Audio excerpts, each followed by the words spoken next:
Hi, I'm Susan, and welcome to the show. Barry Gordon is the most famous disc jockey in Jamaica to date. He has made a name for himself both locally and internationally. He's here today to talk about his life on and off the air. Please help me welcome the Boogieman, BarryG.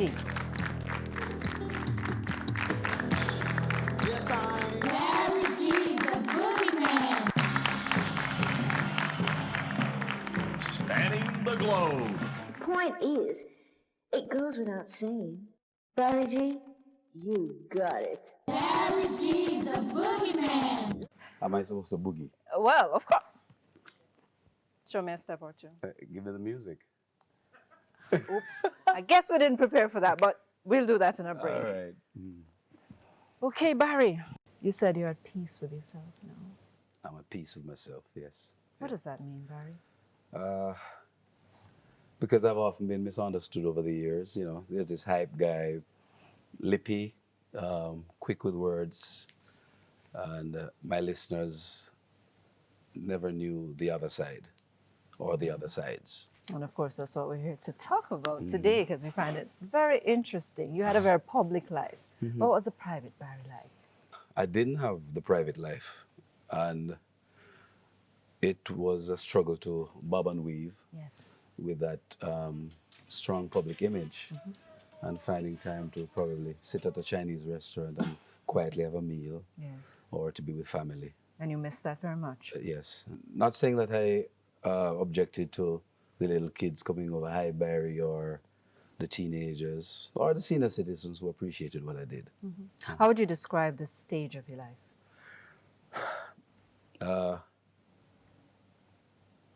More accomplished in awareness. I've grown in being more open to all aspects of life in terms of maturity, in terms of consciousness, in terms of being more tolerant, all those adjectives. Yeah. I never had it before. I was on the go and pleasing John Public. Right. What do you do now? More production work. There's the BarryG Syndicate, Yes. and I'm busy streamlining my shows to the Jamaican communities overseas, be they in Barbados, Germany, strong presence in the United States. Basically, that's it. I'm at the point of my life where I feel one network, as in one radio station in Jamaica, Yes. wouldn't be supportive of all the ideas I have, or even particular ideas I have which I would want to flaunt or to share or to experiment with. Do you miss the hype? Yes. Or are you trying to create a new hype? I miss the hype, but I realize at the same time that the folk who control the hype, they're not seeing eye to eye with me, and therefore there may have been too many confrontations because I'm a strong personality, believing in what I see down the road. How do you impart this to a radio manager who may not see eye to eye with you? And that's where the power struggle comes in. I think because of how mountainous Jamaica is, Yes. it's not good investment. I'd rather share my talent on someone's network, Yes. but that capital to beam to the whole of Jamaica, it's rough. That's why the smaller channels who are in the little pockets of Jamaica, in the counties, they're better off than someone based in Kingston putting up transmitters all beam. over to beam to the Right. whole of Jamaica. Why have you chosen to live in Mandeville? They say that Mandeville is for the newlyweds and the nearly deads. The newlyweds. It's the first I've heard that one, but has it? I've done a lot of travels over the years, Yes. be it on JBC, RGR, wherever. It was fun then, 20 odd years old with my little red car. 2006, it's a more relaxed, at peace BarryG, and therefore the regular travels, I couldn't manage that now. My wife is from Westmoreland, and she's in the sugar belt. Her business in that end. And what's good is that my career can take me anywhere. I mean, I just need a computer and a desk Yes. and the means of communication with the rest of the world. So you can do it from any part of Jamaica. As a matter of fact, I once proposed to a major network that I do my show from home. The technology is there. Okay. The feeling I got when I made the proposal was like I was trying to be the cat's pajamas, and I'm like, look at what Howard Stern does. And you name those folk who are successful at all the programming. Yes. You know, look at what Larry King does. I mean, they command an audience and they beam all over, and they make use of the technology. Jamaica is behind in that area, sad to say. You've been with your wife, Josette, for 20 years? How challenging was it for her? I'm sure she'll share this with you. Well, she's from a well-known family in Westmoreland, Yes. a quiet one in a quiet community. And then there was the hype BarryG on radio. So it's the blend of the quiet life with that hype we talked about earlier. Being at all the social functions, you know, mingling with the who's who. The sad part, though, is the loss of privacy or lack thereof. You have situations where on a Sunday morning you're quietly having your mackerel and banana Yes. or callaloo and saltfish, and somebody is knocking on the gate because it's BarryG house that. It may be begging something, or even at school, or asking for some research material that I may have in my library to help with his or her schoolwork.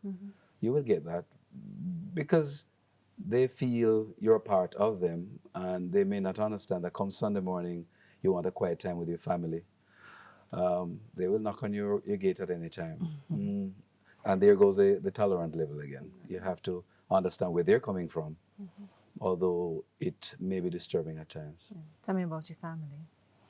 The wider family, immediate family. Wider family. Your 4 sons. Yes, I have 4 kids, all over 20. My wife and I have lost quite a few. We're still working on it.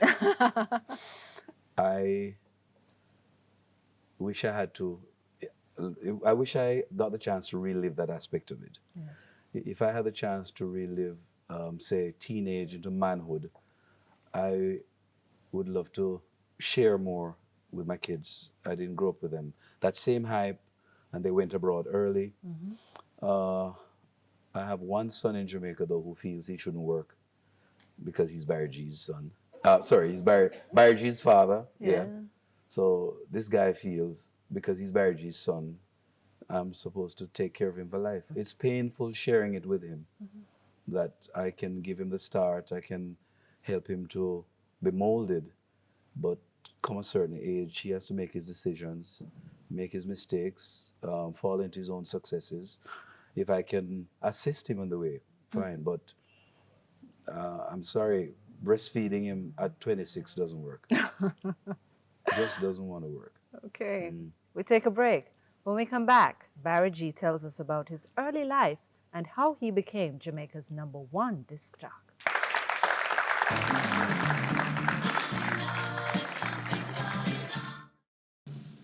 No country too far. Spanning the globe. Welcome back. Barry Gordon is here, and he's telling us about his life. Well, I was born in St. Mary, and back in the day, it was said that the Kingston schools were, quote unquote, it. So for some reason, my grandmother, who's my mother, she saw to it that I got into Kingston College. Right, back up a little. Your grandmother, who was your mother? Explain that for me. My grandmother, who was my mother. Well, as the story goes, my mother was 13 and my father was 16. Yes. I didn't grow with him. And as the story continues, when I was 2 months old, I was taken to my grandmother. Who's your mother's mother? No, she was married to my grandfather. Yes. So she's my grandmother by virtue of being married to my grandfather. I don't know how much breastfeeding I got, but my grandmother, oh, that tower of strength, yeah. Describe her for me. She's this educated woman in a community. She's a teacher. Yeah, and the whole community loves her. She's the kind of woman who Miss Jane would get a letter from England, but Miss Jane isn't widely read. So my grandmother had to read the letter to Miss Jane. And when there's the reply, Miss Jane tells my grandmother what to say in the letter. And there were many Miss Janes and Mass Joes. And she had her own school. And she really pushed me along. So at any point where I may have missed mother and father, I don't think I did. It's just later in life, there's a side of me that's kind of crying out. But I think the man in me colors it, or, tries to put it aside. Did you ever hear anything about her? Did you ever try to get in touch with her? I tried, but at no point during my childhood, from I knew myself, I bonded with her. And then my father died. I'm not sure where my mother is now. But some people feel that she may be apologetic or feeling sorry for her absence. And whatever successes I may have had, her not being a part of it, there are some mothers who may feel that they're coming along now, that the person, quote unquote, has been successful or has made it. Well, what would you say to her if she were to appear now, Barry? I want her to think otherwise, because I have been like a son to so many mothers who have listened to me on the radio, who have asked for advice. And my grandmother, who has been this tower of strength, I respect and love her so much. I mean, she mothered me, fathered me, and I really haven't missed anything.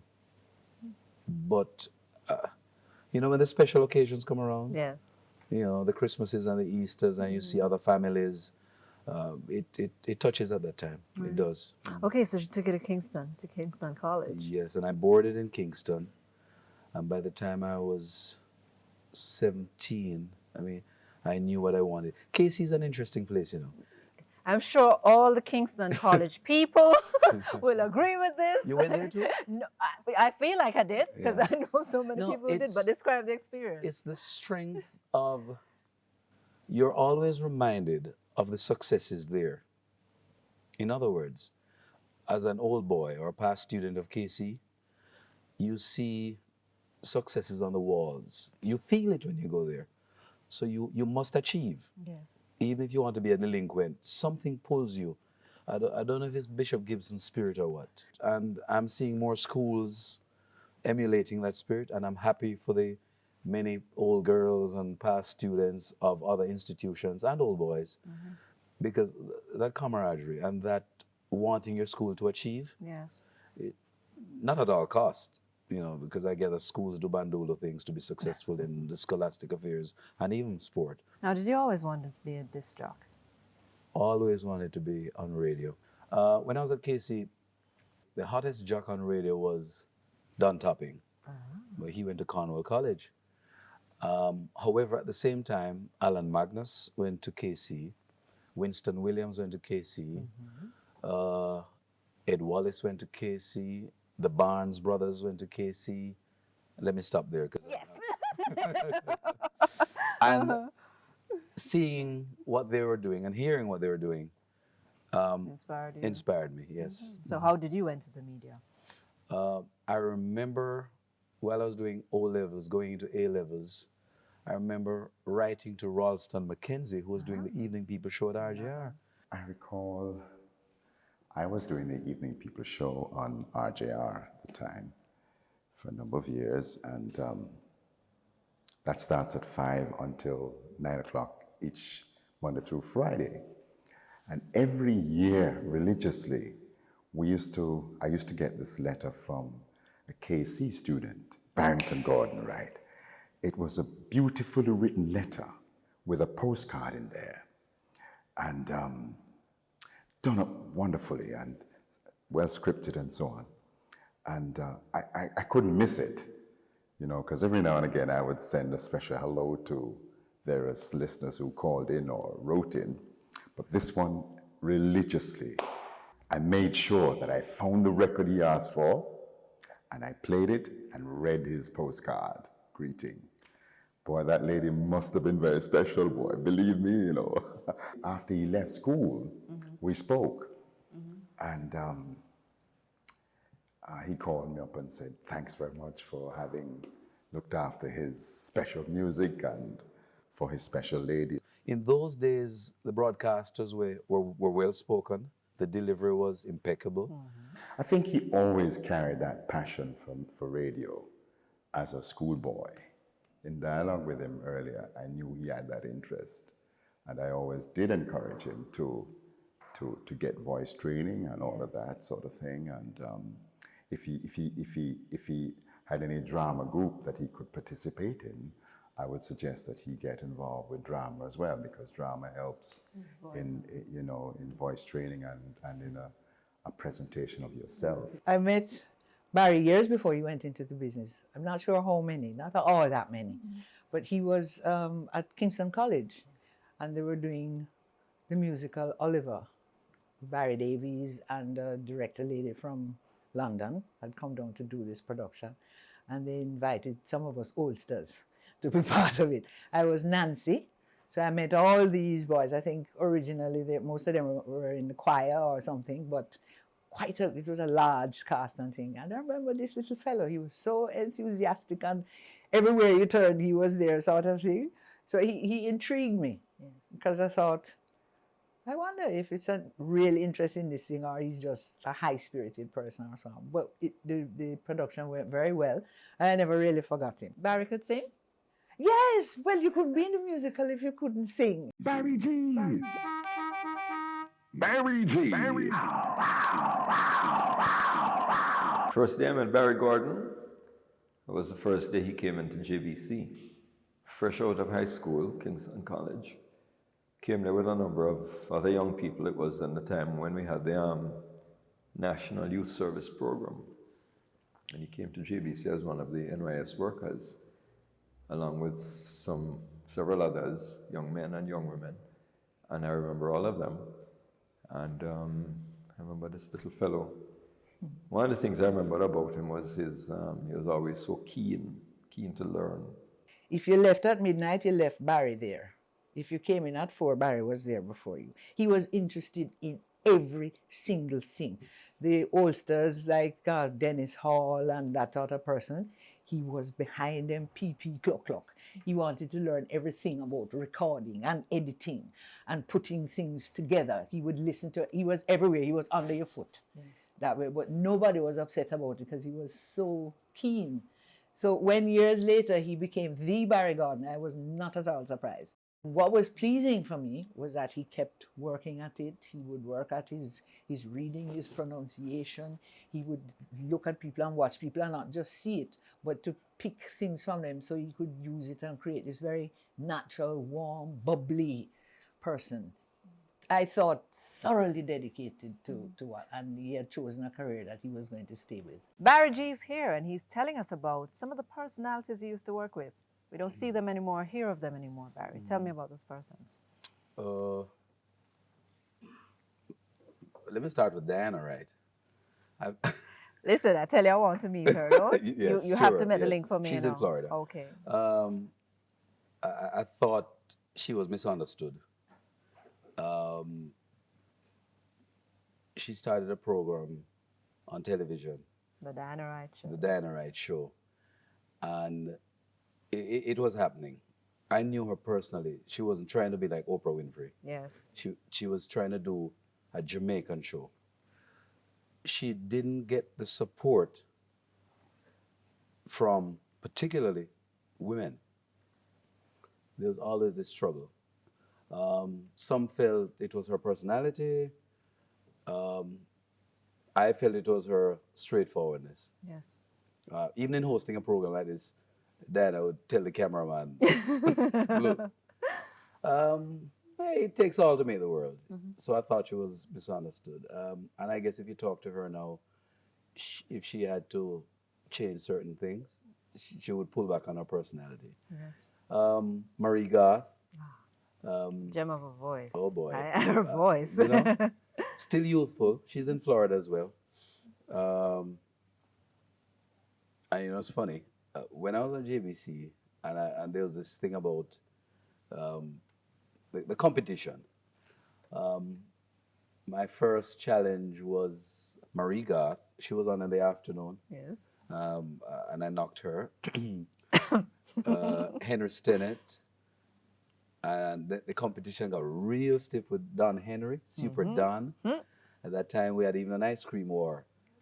2 ice cream companies, one sponsoring BarryG and the other BarryG at JVC and the other sponsoring Don Henry at RJR. And then Richie B.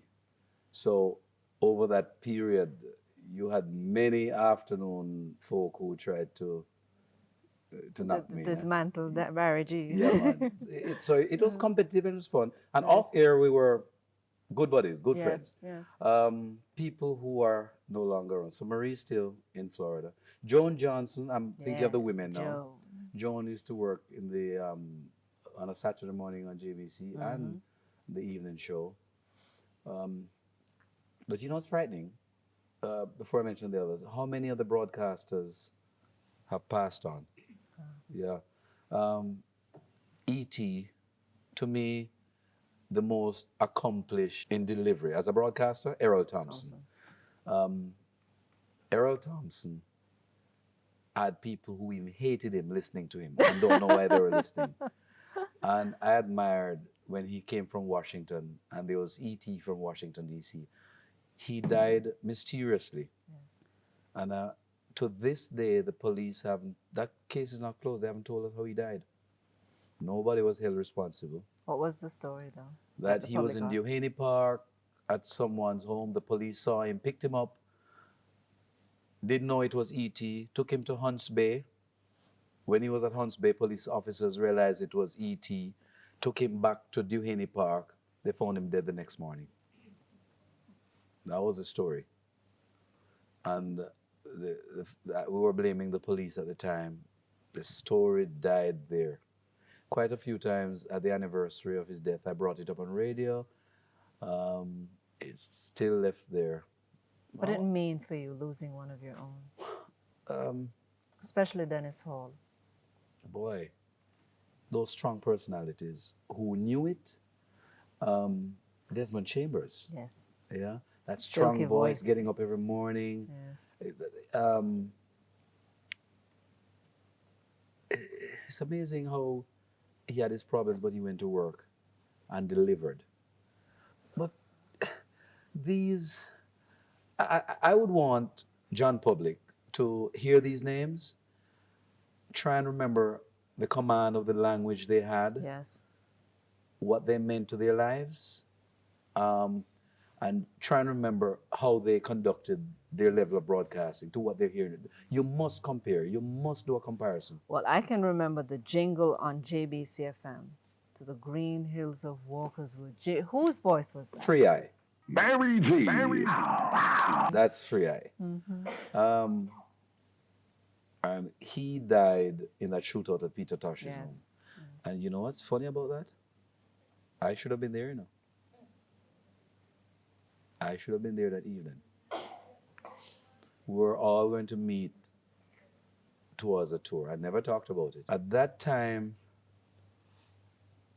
I ate a lot at Chinese restaurant. And I stopped to buy fried rice. Yes. And that food delayed me. And I heard it on the news. It was, I'll never forget, Charles Lewin was reading the news on JBC. Charles Lewin started out working at the hotel. It was the Sheraton at the time. And Charles Lewin would leave the Sheraton and come to JBC and do the night show. Charles then moved to the afternoon, and I took over. That's how I got 2 to 6 Supermix. Okay. Those names really impacted on a young one like me. Because remember, I got into radio just after sixth form. Yes. And as much as I wanted to do more tertiary studies, I felt the best university for me was street life. When we come back, Barry tells us more about life at the JBC. All day music, the best mix. All day music, the best mix. Subscribe now to The Susan Show and keep love and hope alive.